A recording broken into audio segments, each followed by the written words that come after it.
Muita gente tenta entender por que existe a dependência emocional dentro de um relacionamento. Pessoas ficam presas em relacionamento, mas muitas delas relatam que estão presas no relacionamento ou estão ficando dentro de um casamento por causa dos filhos. Bem, hoje meu convidado especial é o André Zavitsanos, é advogado especialista em paternidade e veio tratar esse tema aqui tão importante. Ele lida com isso diariamente no consultório e eu acho que também na vida pessoal, né, Na Andréia? verdade é no escritório, no escritório, assim, na vida pessoal não é nem essa questão, na vida pessoal a questão que eu trato é de cuidar do meu filho, estar perto dele, mas o que eu vejo, Mesmo estando longe. mesmo estando longe, o que eu vejo muito é a questão dos pais que não conseguem largar essa dependência que tem com relação a problemas que tiveram no relacionamento passado deles. E Assim, no meu consultório, eu recebo cotidianamente pessoas que falam assim: "Ah, Virgínia, meu casamento tá de ladeira abaixo". É como terapeuta de casal, as pessoas falam assim: "Eu vim buscar ajuda porque eu ainda quero continuar casada, ou eu quero tentar salvar meu casamento porque eu estou casado por causa dos meus filhos". Eu sempre falo que isso é uma grande mentira, porque filho não segura casamento. Eu acho que as pessoas se escondem atrás disso, dessa questão da paternidade na maternidade,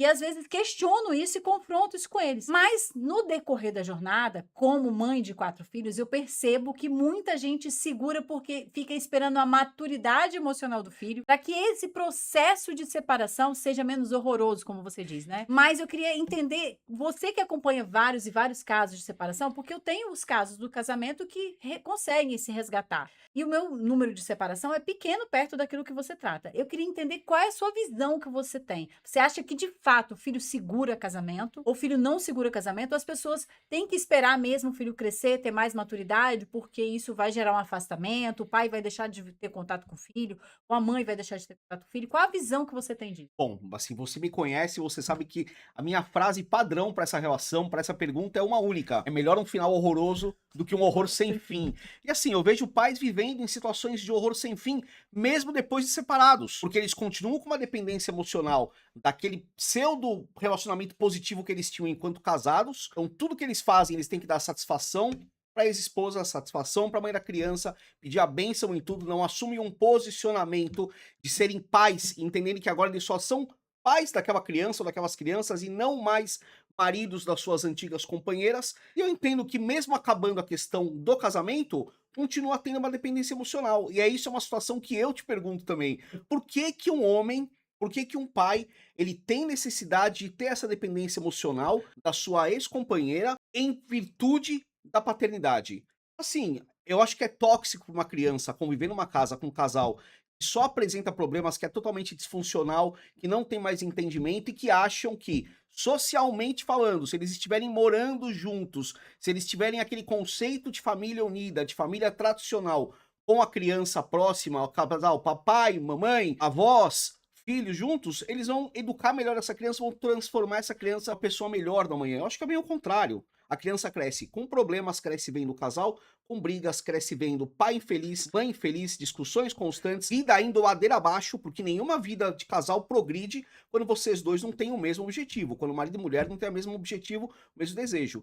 E assim, eu não entendo como não mudam essa situação. Por que continuar numa situação dessas? Então eu sou totalmente a favor de tentar salvar o casamento até a última hipótese. Não deu? Finaliza. Vai cada um para um lado e cada um trata do seu filho como tem que ser tratado.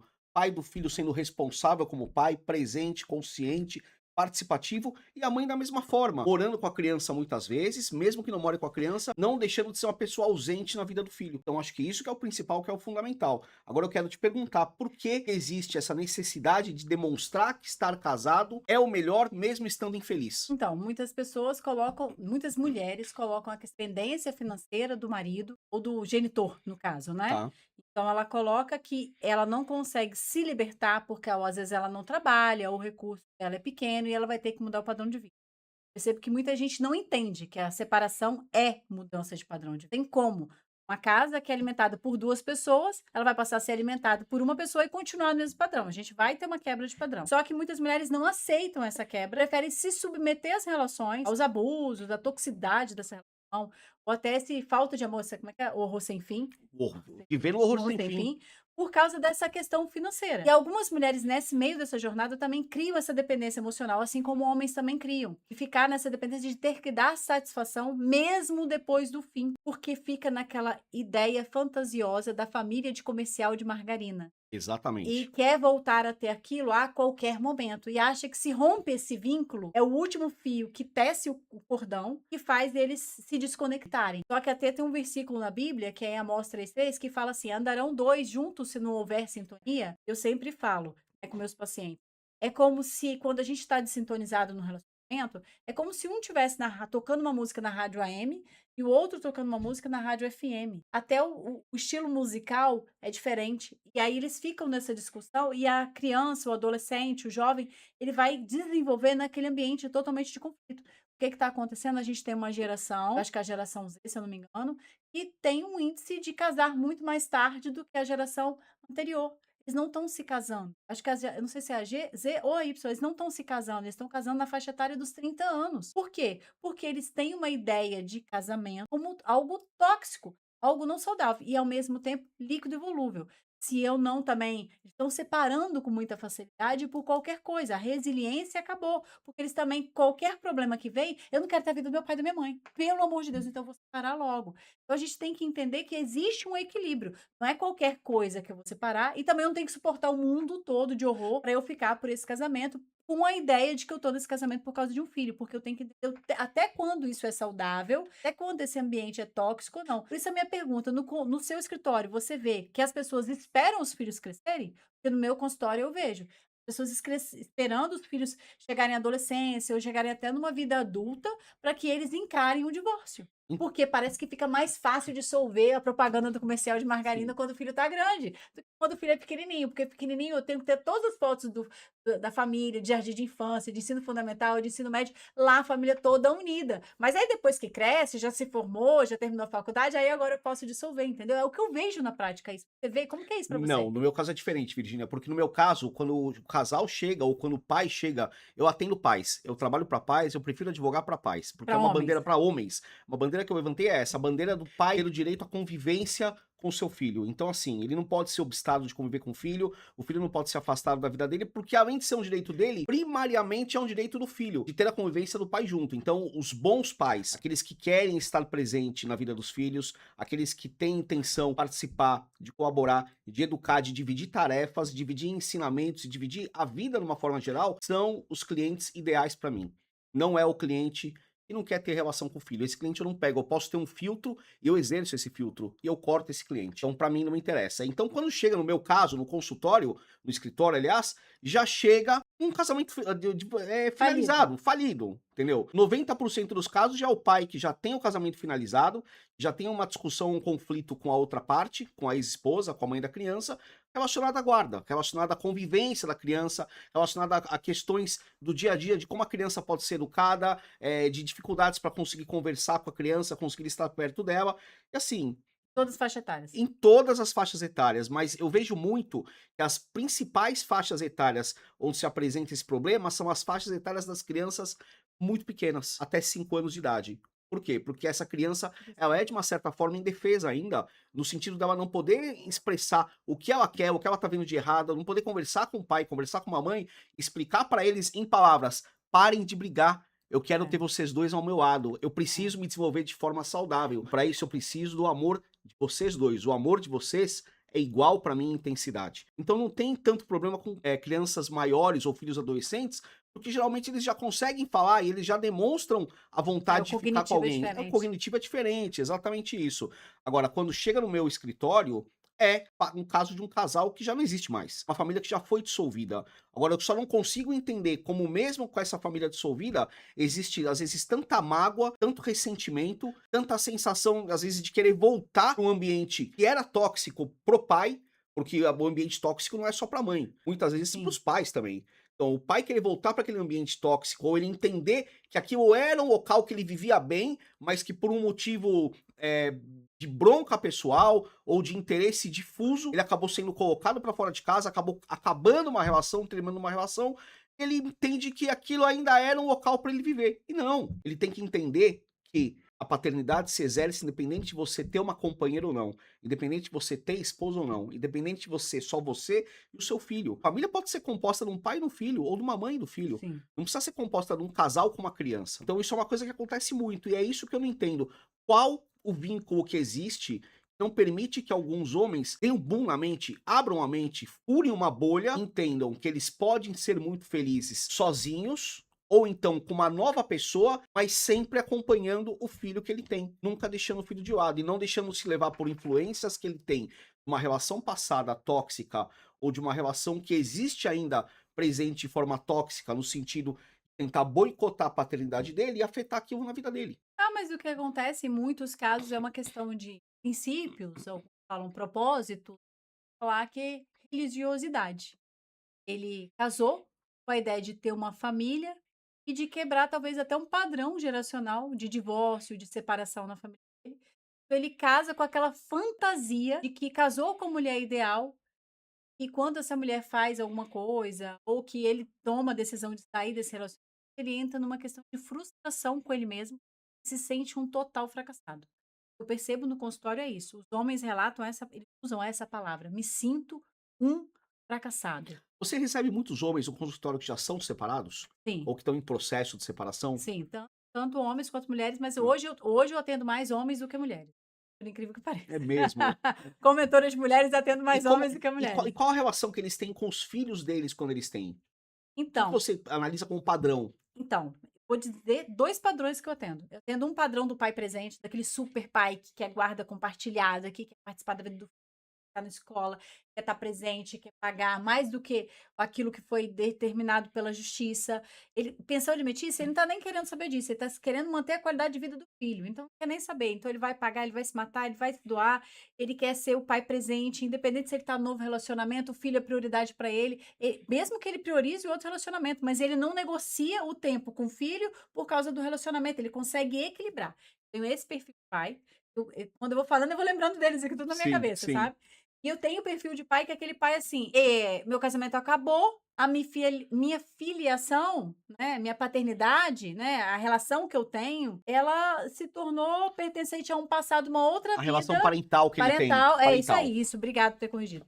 Essa relação parental se tornou parte de uma outra vida que eu já não me pertence mais. Então eu vou ser aquele pai de 15 dias aos finais de semana e isso tá satisfeito. E aí, na hora que meu filho não quiser mais e eu não preciso mais, e eu vou fazer o básico da minha função, tem que pagar quanto? É R$ 400, R$ 500, eu vou lá, deposito o dinheiro, e eu tô sendo pai, porque eu tô pagando pensão, eu pego meu filho de 15 dias, e o que eu acho muito engraçado, esse relato, porque meu filho mora longe. Eu não tenho tempo na minha vida para lidar com meu filho. Eu queria que você me explicasse isso. Como que você faz na sua vida pessoal, porque seu filho mora a alguns quilômetros de distância. 1.300 quilômetros, uns Como bons quilômetros de como distância. que você faz para manter contato e paternidade do Pedro? Porque vocês têm uma conexão que é absurda de se olharem e de se entenderem.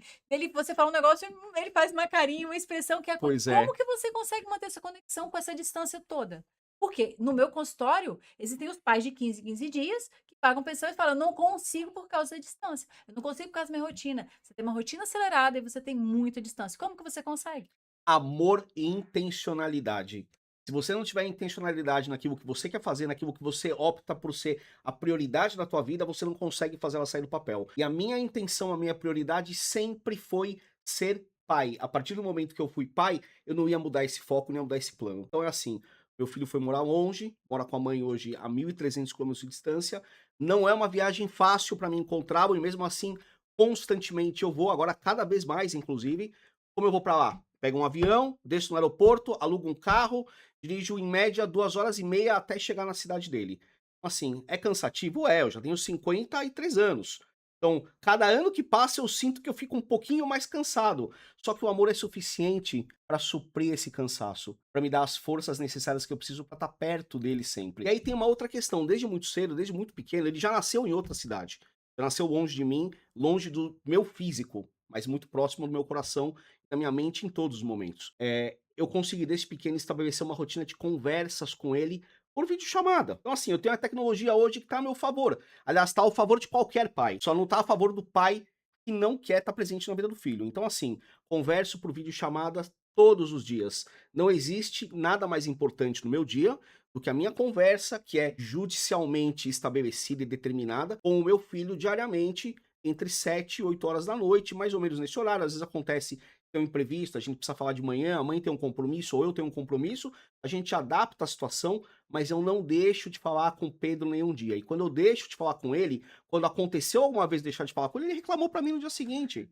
Então, isso é um fato que eu não tenho como negar. Então, assim, é uma questão que eu sinto falta de falar com ele, mas eu entendo que ele também sente muita falta que eu converse com ele. Então, como é que eu posso administrar as minhas sensações, a falta que eu tenho? Eu sou adulto, já tenho mente formada, já tenho um psíquico diferente, então eu consigo. Agora, como é que eu faço uma criança de 4 anos administrar um sentimento de ausência paterna? Administrar um sentimento que ele não tem o pai fisicamente presente, ele queria que o pai pegasse ele na escola, levasse ele na escola, ele fala várias vezes pra mim isso. Numa conversa ele fala, papai, amanhã você vem aqui e me leva na escola? Sim, eu tenho que explicar que eu não consigo ir amanhã, porque existe uma questão de logística que não tem como, que é muito distante. Então, assim, existe toda uma programação pra estar com ele. Inclusive, na minha programação, uma coisa é muito, você sabe disso, uma coisa é muito clara. Eu sempre marco a minha volta para um horário à noite, porque eu posso levá-lo à escola naquele dia.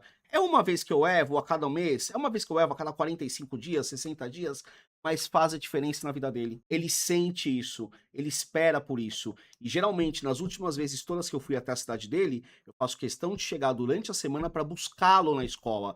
Então isso faz toda a diferença, traz a sensação de pertencimento dele na vida do pai, que o pai está presente na vida dele. Ah, mas é sabor paternidade que você vive? Negativo.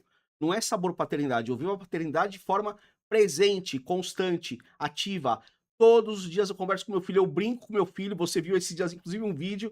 A gente brinca, a gente fala sobre assuntos da escola, me conta assuntos da casa dele, brinca que tá me consultando, faz desenhos comigo, perguntas. Tudo que eu posso fazer como se eu tivesse presente, morando no mesmo imóvel com meu filho, eu faço. E aí eu vejo inúmeras situações de pais que são casados, que moram sob o mesmo teto de um filho, entendeu? Alguns que me criticam, que a gente sabe quem é, Uhum. entendeu assim? Mas que não fazem absolutamente nem 10% do que eu faço para as filhas deles ou para os filhos deles. É uma coisa muito clara para mim. Então é assim, a gente aponta para aquele pai que não mora com a criança. Ah, você mora onde? Você só vê ele a cada 15 dias. Que presença você tem na vida dele? A presença que você que mora sob o mesmo teto não consegue ter. Sabe por quê? Porque eu tenho a intenção de ser pai do meu filho e ser presente na vida dele. E você tem? Se não tem, é bom começar a mudar e começar a repensar essa tua posição. Porque amanhã a vida vai te cobrar e amanhã ele vai sentir falta e você vai perceber. Depois o sentimento vem, bate, uma tristeza talvez, um remorso. O tempo passou. O tempo passa muito rápido pra gente. Para as crianças, principalmente, é um pulo. Eu me lembro que há pouco tempo atrás eu estava na maternidade acompanhando o nascimento do Pedro, cortando o cordão umbilical dele. Já não morando com ele, mas presente no evento, presente na maternidade, no parto dele. E assim, hoje eu vejo ele correndo para brincar comigo e querendo brincar de luta comigo, querendo me contar que ele aprendeu uma palavra nova. Ontem me contando que ele aprendeu a fazer a letra X. E a gente brincando o que era as palavras da letra X. Assim, você vê o tempo passar muito rápido. Isso a gente perde e não volta mais. É uma das coisas mais preciosas que um pai pode ter, é o tempo com o filho dele, mas é o tempo de qualidade, não o tempo cronológico. E as pessoas, infelizmente, não entendem isso. E isso é o que eu tento passar no meu escritório, é o que eu tento passar em conversas, é o que eu tento passar em vídeos, em ideias que eu passo no Instagram, para que todos os pais tenham essa presença na vida dos filhos. E é uma grande dificuldade. Agora é fato, eu também vejo vários pais que falam que querem ser presentes e que alegam que não podem ser presentes, que na verdade eles não têm intenção. Na verdade, eles têm intenção de agredir a outra parte. Eles têm intenção de provocar algum sentimento de vingança na mãe, mas efetivamente não estão presentes. Não é o pai que eu atendo, não é o pai que me interessa. Mas a vida é assim, não é fácil, viu? É. Tem gente nesse momento, André, que tá falando assim: "Ah, é fácil pra você, André, você não sabe da minha vida". E aí eu queria que você contasse um detalhe Hum, importante. E eu me emocionei a primeira vez que eu fiquei sabendo. hum. Tem um detalhezinho, você pega avião, anda 3 horas de carro, Sim. mas falta um pedaço seu aí. Falta um pedaço meu.